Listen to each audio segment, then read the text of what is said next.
It's that time of year again, when there's a little bit of Christmas in the air, when dogs like the greater North American Bull Terrier crave pumpkin spice lattes, and when ghostlies and ghoulies come out to play. That's right, folks.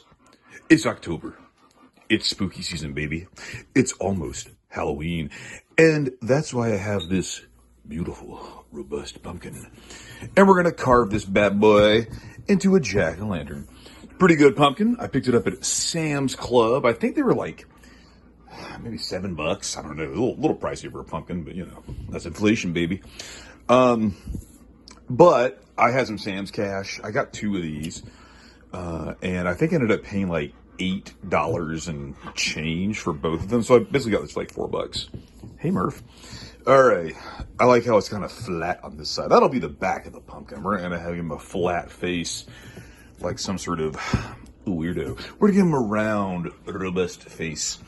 So when I do a jack-o'-lantern, I do it pretty old school. I don't follow a pattern. I use a rusty, blunted knife. Probably dangerous. Let's see. As a tip, use a sharp knife. You're far less likely to cut yourself with a sharp knife than a blunt one. And look at this knife's like dented. So we'll see what I end up using. But I just kind of go for it. I'll let it come in here at an angle. And then scoop out all those gooey innards. And I like to do like a snaggle-toothed little jack-o'-lantern. So that's probably what we're going to do tonight. So let's get cutting. Shing. Oh yeah. All right, I cut through the pumpkin without hurting myself. So we're gonna pull out this appropriately themed little bucket. It's got a little misshapen. Bloop.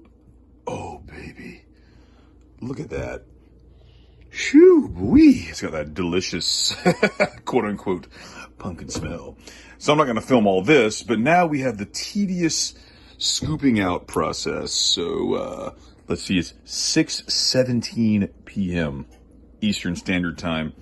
This is Tuesday the 15th of October. A little late. I like to have my pumpkin out a little sooner, but anyway, so let's see how long it takes to do the scoop.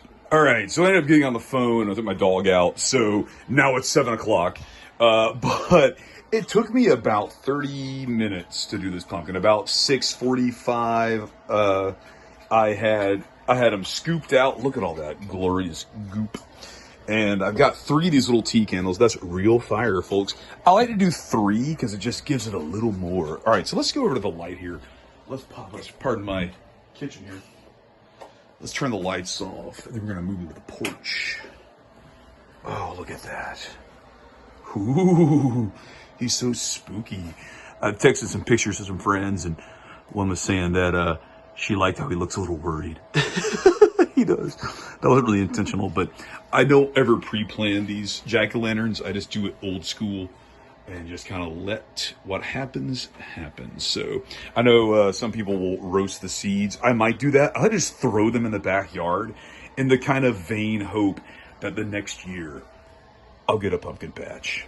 All right, time to go to the front porch. And here's the pumpkin on the front porch. My overgrown, dried out oregano plant. That's the next thing I got to do is tend to my haunted house of flower beds. They're looking pretty rough. So that's the next big plan. The next Halloween related bit of housekeeping. But we got to do the fun stuff first, right? So there he is. It's not quite dark yet here in South Carolina this time of year. So again, it's about 7 o'clock. The sun is going down. We have this nice, beautiful evening. But yeah, so when the sun goes down, probably another 30 minutes or so, it's going to look really nice. But yes, it'll look even better when I chop this cherry tree down out of my flower beds. All right, but there he is. Happy Halloween, y'all. And God bless.